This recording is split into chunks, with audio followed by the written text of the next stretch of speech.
मलाही रस्ते रुंद प्रशस्त, उद्यानं, त्याच्यामध्ये क्रीडांगणं, त्याच्यामध्ये ज्या मूलभूत गरजा असतात त्या गरजा पुरवणं, त्याच्यामध्ये आपण अंकुशराव लांडगे यांच्या नाव सभागृहाला दिलं, परंतु तिथं आम्ही सभागृह बांधलं, तिथं त्यांचं नाव दिलं.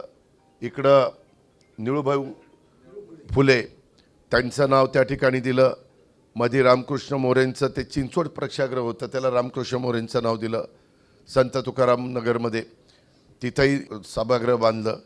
आता तुमची मागणी आहे, कारण नेहमी त्या भागामधल्या लोकप्रतिनिधींनी कला, त्याच्यानंतर म्हणजे साहित्य, कला, संस्कृती ह्या वर्गाच्या करता देखील, क्रीडा क्षेत्राकरता देखील असे वेगवेगळे घटक, कारण ही औद्योगिक नगरी, कष्टकऱ्यांची नगरी, उद्योग नगरी, आणि त्याच्यामुळं अनेक लोक इथं त्या प्रकारे राहत होते. आणि मी ज्यावेळेस इथं आलो त्यावेळेस माझ्या लक्षात आलं की इथं लोक कामाला येत आहेत, परंतु परत पुण्याला मुक्कामाला जातात. पुणे हे त्यांचं राहण्याचं ठिकाण बनतं आहे.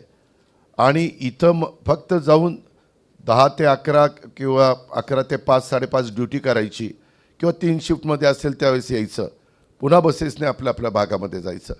आणि त्यावेळेस माझ्या डोक्यात आलं की इथं चित्र आपण बदलायचं, एक अशी परिस्थिती निर्माण करायची की इथल्या लोकांना इथं काम करून इथंच राहावंसं वाटलं पाहिजे.